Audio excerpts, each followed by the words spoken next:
வந்து அசோக் பில்லர். இதில் பாருங்கள் எப்படி மக்கள் வண்டி போட்டுறாங்கன்னு சொல்லிட்டு. சிக்னல் விழுந்துருக்கிறதுனால பரவாயில்ல, ஆனால் இருந்தாலும் வந்து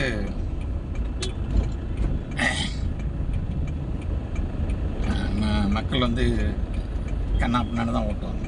பாருங்க, இந்த ஆட்டோக்காரர் பாருங்கள், இது போயிடுவாங்க. வண்டி முன்னால் போகுதா பின்னால் வருதா என்ன எதெல்லாம் பார்க்கல, கை போகிறதில்ல, இண்டிகேட்டர் போகிறதில்ல, எதுவும் போகிறதில்ல, இஷ்டத்துக்கு போவாங்க.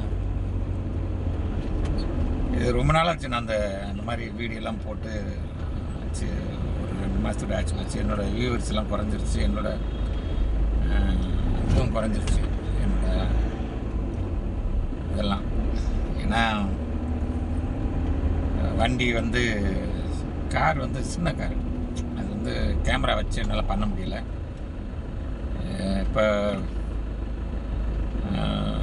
டயோட்டா வந்து இது வந்துருக்கு, இன்னோவா வந்து எடுத்துருக்கேன் வண்டி. அதனால் கொஞ்சம் கேமரா வைக்கிறதுக்கு பொசிஷன் நல்லா இருக்குது. அதனால் வீடியோ போட ஆரம்பிக்கிறேன். இனி இந்த வண்டியில் போனேன்னு சொன்னால் கண்டிப்பாக தினமும் வீடியோ போட்டுறேன், ஏதாவது ஒரு வீடியோ. ஏன்னா சேனல் ஆரம்பித்து 1 வருஷம் ஆக போகுதுன்னு நினைக்கிறேன். இன்னும் வியூவர்ஸ் ஒன்றும் ஏறல. இப்போ 10,000க்கு மேலே போணுச்சு. இப்போ மறுத்து 7,000 8,000 வந்துருச்சு, ரொம்ப விழுந்துருச்சு. அது நமக்கு முடியாது. ஒன்றும் நம்ம வண்டி இருந்துச்சு, சொந்தமாக வண்டி இருக்கும்போது நம்ம இஷ்டத்துக்கு பண்ணோம், போனோம், வந்தோம். என் பொண்ணை கூப்பிட்டு போய்ட்டு வீடியோ போடலான்னு சொல்லிட்டு என் பொண்ணுக்கிட்ட அப்படியே வண்டியை கொடுத்து ஓட்டுமான்னு சொல்லிட்டு சொல்லி கொடுத்து எல்லாம் பண்ணுறதுக்கு எனக்கு முடிஞ்சது. இப்போ நானே ஓட்டி நானே பண்ணுறதுனால அதை பண்ண முடியல, வீடியோ எடுக்க முடியல. அதான் காரணம். இனி போடுறேன், என்னை அடிக்கடி போடுறேன். ஏன்னா வீடியோக்கெல்லாம் இனிமேல் போட்டு இந்த டிரைவிங்கை பற்றி சொல்கிறது தான் இனிமேல். இதுக்காக தான் இந்த சேனலை ஆரம்பித்தது. டிரைவிங் வந்து என்ன பண்ணணும் ஏது பண்ணணும்னு சொல்லிட்டு. 2வது வந்து நம்ம உரையெல்லாம் பண்ணுறதுனால செய்ய முடியல. மொபைல் கேமராவில் தான் பண்ணிக்கிட்டு இருக்கேன். அடுத்த கட்ட நகர்வுன்னு சொல்லிட்டு எனக்கு. ஏன்னா என்னென்னமோ நினச்சி என்னென்னமோ பண்ணி கடைசியில் ஒன்றும் இல்லாமல் நிற்கிறப்போ இதெல்லாம் நினச்சி கூட பார்க்காத ஒரு விஷயம். இந்த மாதிரி நடக்கும், இப்படியெல்லாம் நான் என்ன என் வாழ்க்கை எப்படி வரும்னு சொல்லிட்டு. இருந்தாலும் பரவாயில்ல, இதுக்காக என்னதுக்கு எப்போதும் எல்லாரோட வாழ்க்கையும் ஒரே மாதிரி போகிறதில்ல. அதனால் கண்டிப்பாக வந்து அடுத்த நகர்வுக்கு நான் நகர்றேன். எனக்கு உங்களோட சப்போர்ட்டு வேணும், அவ்வளோதான் எனக்கு உள்ளது. இப்போ உள்ள விஷயம் வந்து உங்களோட சப்போர்ட்டு. எனக்கு சப்ஸ்கிரைப் பண்ணுங்கள், லைக் கொடுங்க, இன்னும் கொஞ்சம் ஷேர் பண்ணி விடுங்க. நான் நிறையா பேருக்கு எனக்கு வியூவர்ஸ் ஏறினா தான் நான் எதுவும் பண்ண முடியும். அடுத்த கட்ட நகர்வு நான் எதாவது பண்ண முடியும். ஒரு நல்ல கண்டென்ட்டை பண்ணலான்னு சொல்லி தான் முடிவு பண்ணியிருக்கிறேன். அதுக்கு தான் நான் சோர்ஸில் நான் இருக்கணும்னு சொன்னால் கண்டிப்பாக எனக்கு ஃப்ரெண்ட் சர்க்கிள் வேணும். ஏன்னா கேமரா வேணும், எடிட்டர் வேணும், அந்த மற்ற விஷயங்கள்லாம் பண்ணுறதுக்குன்னா அவங்களுக்கெல்லாம் நான் ஏதோ ஒரு 100 ரூபா கொடுக்குறதுனால என்கிட்ட 100 ரூபா கொடுக்க முடியுமாங்கிறது வந்து இப்போ வந்து டவுட்டில் இருக்குது. அதனால தான் இப்போ நானே ஒன்று பண்ணிக்கிட்டு இருக்கேன். அதனால் அடுத்த கட்ட நான் ஒன்று பண்ணுறேன், பண்ணிக்கிட்டே வந்துடுறேன். எப்படியும் பண்ணுவேன், இனிமேல் பண்ண ஆரம்பிச்சிடுவேன். ஏன்னா எனக்கு இந்த வாய்ப்பு கிடைக்கல, இப்போ தான் கிடைக்கிது. அதனால் இனிமேல் அந்த வாய்ப்புகளை நான் பயன்படுத்துகிறேன். கண்டிப்பாக வந்து டிரைவிங் என்ன பண்ணணும் ஏது பண்ணணும்னு சொல்லிட்டு இந்த விவரம் கொஞ்சம் போடுறேன். ஏன்னா இதில் கொஞ்சம் கேமரா வச்சு பண்ணுறதுக்கு அதை நான் ஒரு அந்த ஆக்சிலேட்டர் இந்த ஐடியெல்லாம் சொல்கிறதுக்கு இப்போதைக்கு முடியாது. ஏன்னா கேமரா ஒர்க் பண்ணுறதுக்கு ஒரு ஆள் வேணும், கேமரா ஷூட் பண்ணுறதுக்கு. இதை நானே பண்ணுறதுனால அது பண்ண முடியாது.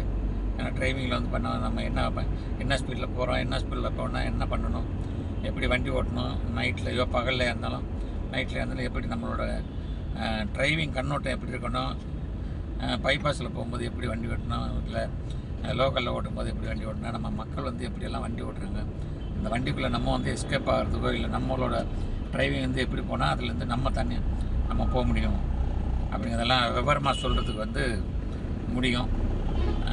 ஏனோ தானோன்னு சொல்லக்கூடாது.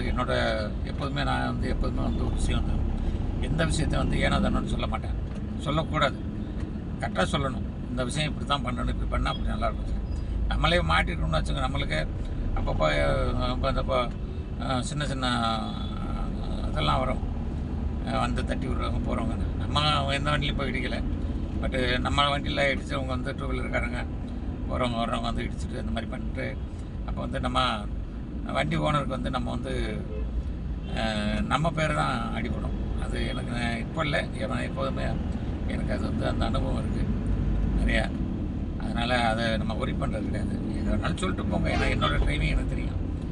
அதனால் இப்போ நேற்று மதுரை போயிட்டு வந்தேன். மதுரை போயிட்டு வரும்போது நம்ம என்ன பண்ணணுமோ அதை பண்ணிட்டு தான் வந்தோம், அவ்வளோதான். அந்த மாதிரி அதில் வீடியோ போடுறதுக்கு எனக்கு முடியலை, ஏன்னா கஸ்டமர் இருந்ததுனால நம்மளால் எதுவும் பேச முடியல. வீடியோ போட முடியல. வீடியோ போட்டோம்னு சொன்னால் கண்டிப்பாக வந்து ஒரு கம்ப்ளைண்ட்டாக வந்துடும். நம்ம யாரையும் டிஸ்டர்ப் பண்ணக்கூடாது. எந்த ஒரு இதுவும் நம்ம செஞ்சோமா அது மாதிரி போகணும். அது என்னோடய பாலிசி. அதனால் இனிமேல் வந்து இந்த மாதிரி ஒரு எம்டியாக போகும்போது வரும்போது இந்த மாதிரி கஸ்டமர் இல்லாமல் போனால் வந்தேன்னு சொன்னால் எங்கேயா போகும்போது நான் கண்டிப்பாக வந்து ஒரு வீடியோ நல்ல வீடியோ போடுறேன். அது நல்லா ஒரு புது விஷயமாக சொல்கிறோம். ஏன்னா டிரைவிங் வந்து நாங்கள் கற்றுக்கிட்ட காலங்க வந்து வேறு. அன்றைக்கி வந்து ரோடு வேறு மாதிரி இருந்துச்சு. ரோடு கார்கள் கம்மி இருந்துச்சு. நம்ம இஷ்டத்துக்கு ஓட்டணும் வந்தோம். ஆனால் இப்போ அப்படி இல்லை. இதில் வந்து சமாளிக்க போகிறது தான் வந்து எப்படி போகிறோம் வர்றோங்கிறது வந்து இதெல்லாம் நம்ம சொல்லணும். இதில் சொன்னோம்னா தான் நல்லாயிருக்கும். இந்த மாதிரி காலகட்டத்தில் வண்டி ஓட்டும் போது தான் பெரிய சவாலாக இருக்குது. இப்போ நானே வந்து எனக்கே வந்து என்னோடய லைசன்ஸை பார்த்திங்கன்னா எல்லாம் மிரண்டு போவீங்க. அந்த ஏஜ் இருக்குது அந்த லைசன்ஸுக்கு. பட் நான் இப்போ வந்து வண்டி ஓட்டுறம்போது எனக்கே ஒரு வியப்பாக இருக்குது. இந்த இங்கே உள்ள ரோடு, இந்த காரு இதெல்லாம் போகும்போது ஒரு இடத்துல டிராஃபிக் ஆகிடுச்சுன்னா பயங்கரமாக ஆகுது. இப்போது முதல்ல இந்த பக்கம் வரும்போது பார்த்தோம்னா ஃபுல்லாக டிராஃபிக். இந்த 10 மணி ஆக போகுது. 10 மணிக்கு மேலே ஆச்சு. 10 மணிக்கு மேலே ஆச்சுன்னா டிராஃபிக் இருக்குது. அப்போ பகலெல்லாம் ஓட்ட முடியாது. முதல்லலாம் நாங்கள் ஏசி வண்டியெல்லாம் அதிகம் ஓட்டினதில்லை. இப்போ ஏசி இல்லாமல் வண்டியை ஓட்ட முடியாது. அதில் சூழ்நிலை வந்துருச்சுன்னா வெயிலும் ஒரு பக்கம் அடித்தாலும் கூட இந்த மாதிரி சின்ன சின்ன சம்பவங்கள் வந்து வெயில் தாக்கம் அதிகமாக இருக்குது. கஸ்டமர் வந்து இப்போ எல்லாருமே வந்து எல்லோரும் வீட்லேயும் வந்து ஏசி போட்டு ஆரம்பிச்சதுனால இப்போ நானே வந்து என் வீட்டில் வந்து ஒரு 18 வருஷமாக ஏசியில் யூஸ் பண்ணாலும் நான் என் வீட்டில் பெட்ரூமில் வந்து ஏசி இருக்கும். எப்போதுமே வந்து ஏசி போட்டுருந்ததுனால அந்த மாதிரிலாம் இருந்தாலும் நம்மளும் அந்த கார் ஓட்டும்போது இந்த காரில் ஏசி வரும்போது இந்த வண்டியில் வந்து இப்போ ஏசி இல்லாமல் நான் வந்து வண்டி ஓட்டுறதில்லை. அந்த மாதிரி தான் ஆயிடுச்சு. அதனால் சில நடைமுறைகள் வந்து வேறு மாதிரி மாறி இருக்குது. அது காலத்தின் கட்டாயம், வேறு ஒன்றும் இல்லைங்க. காலத்தின் கட்டாயம் தான் இது. அதனால் கண்டிப்பாக வந்து இந்த இனிமேல் வர்ற ஜென்ரேஷன் வந்து இந்த டிராஃபிக்கு இந்த இதெல்லாம் நம்ம குறைக்கணும் அப்படின்னு சொன்னால் அதுக்கு வந்து நமக்கு அரசாங்கத்தால் முடியுமா, இல்லை அரசாங்க அதிகாரிகளால் முடியுமா அப்படிங்கிறத காட்டிலையும் நம்ம பொதுமக்களும் கொஞ்சம் ஒத்துழைப்பு கொடுத்து அவங்களுக்கான ஒரு இதாக பண்ணி கொடுத்தோம்னு சொன்னால் அவங்களும் கண்டிப்பாக வந்து ஓரளவு நம்ம மாற்றி தருவாங்க. நம்ம அந்த கைட் பண்ணுறதுக்கு நல்லா இருக்கும். அதுக்கான சொல்யூஷனை வந்து சொல்கிறதுக்கான ஒரு இது வச்சுருக்கிறேன். அந்த இப்படி இந்த மாற்றோம்னா மாற்ற முடியுமா அப்படிங்கிற மாதிரி. நம்ம வந்து அமெரிக்காவும் சிங்கப்பூரும் மலேசியாவும் துபாயும் சொல்லிக்கிட்டு இருக்கோம். நம்ம ஊரையும் அந்த மாதிரி பண்ணக்கூடாதுங்கிற மாதிரி எனக்கு ஒரு கேள்வி இருக்குது. அந்த கண்டிஷனை கொண்டு வரக்கூடாதா? கொண்டு வந்தால் நம்ம மக்கள் மாறக்கூடாதா?